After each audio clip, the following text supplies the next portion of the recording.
Group projects. The words alone are enough to send shivers down the spines of students everywhere.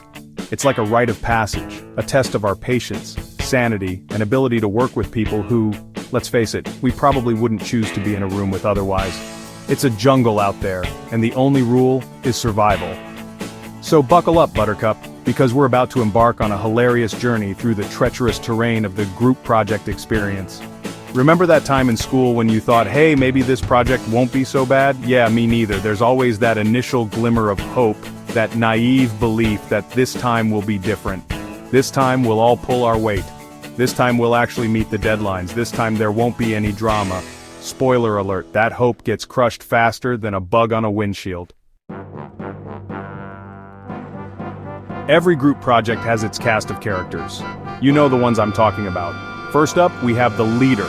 They're organized, driven, and maybe a little too enthusiastic about delegating tasks.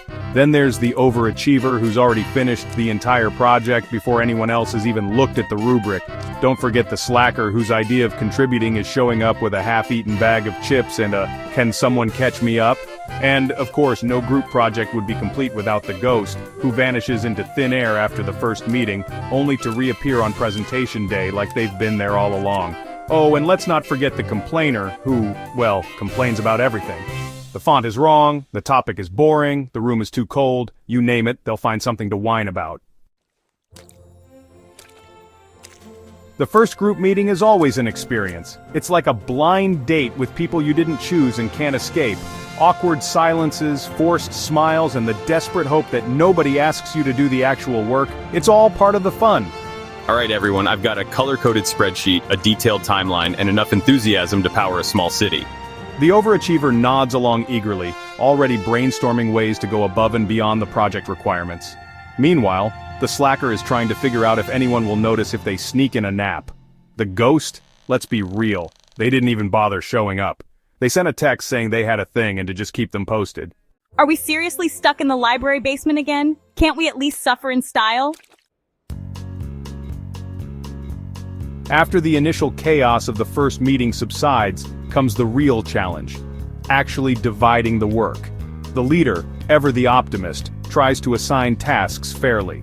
I'll take on the research, the writing, and the presentation. No problem. The overachiever volunteers for everything, much to the relief of the slacker, who's already mentally checked out and is planning their next Netflix binge session. The ghost, naturally, remains silent, their contributions as elusive as their presence. Oh, why do I always get the worst tasks? This isn't even my area of expertise. So, the group dynamic is set.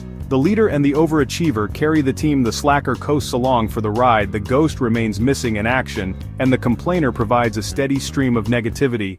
What could go wrong? It's officially mid-project and the panic is setting in. Alright team, we need to stay focused and on track, no more distractions. The leader, fueled by caffeine and sheer willpower, is desperately trying to keep everyone on track. I can't believe I'm doing all this by myself. My notes are ruined. The overachiever is starting to crack under the pressure of carrying the team, their once pristine notes now stained with tears and coffee, mostly coffee. Hey, what's everyone so stressed about? We've got plenty of time, right? The slacker, oblivious to the impending doom, is blissfully unaware that the project deadline is rapidly approaching. Almost done with my part. Should be ready soon. The ghost, in a rare moment of communication, sends a vague message saying they're almost done with their part, whatever that may be. This project is going to be a disaster! And the complainer? They're in their element, finding new and creative ways to express their dissatisfaction with everything. It's the night before the project is due and the group chat is blowing up. Messages are flying back and forth, each more urgent than the last. Guys, we need to pull this together now. We can't afford to mess this up. Everyone needs to focus and give it their all. No more distractions. The leader, running on fumes and empty threats, is frantically trying to piece together everyone's contributions, or lack thereof. They're juggling multiple tasks, trying to keep the project from falling apart. I've done my part, and basically everyone else's too. Just need to finish these last details. Why is it always me who ends up doing everything? The overachiever, fueled by a potent mix of anxiety and energy drinks, is putting the finishing touches on their portion of the project, which, let's be honest, is basically the entire thing. They've been up for hours, meticulously checking every detail. Wait, the project is due tomorrow? How did I miss that? I thought we had more time. The slacker, finally realizing the gravity of the situation, sends a panicked message. They're scrambling to contribute something, anything, at the last minute. The ghost, in a predictable turn of events, is MIA.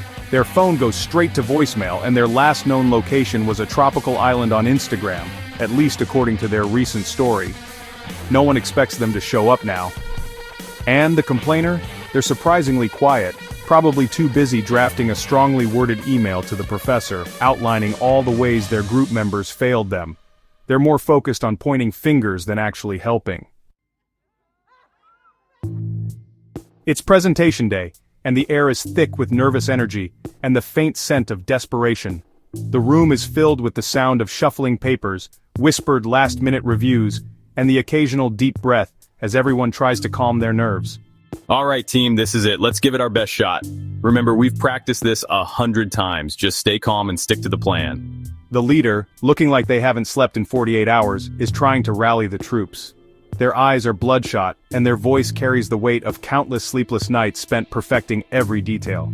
I've got the slides ready. Just follow my lead. Stick to the script and we'll be fine. Trust me, we've got this. The overachiever, armed with their meticulously crafted presentation slides, is ready to knock it out of the park as usual. Their confidence is almost palpable, and they seem unfazed by the mounting pressure.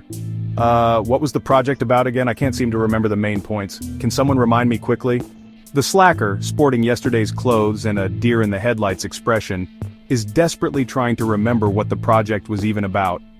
They look around hoping someone will fill them in at the last second. The ghost, in a truly impressive display of audacity, shows up just as the group is being called up, feigning a casual air like they haven't been MIA for the past week. Their nonchalance is almost comical given the circumstances.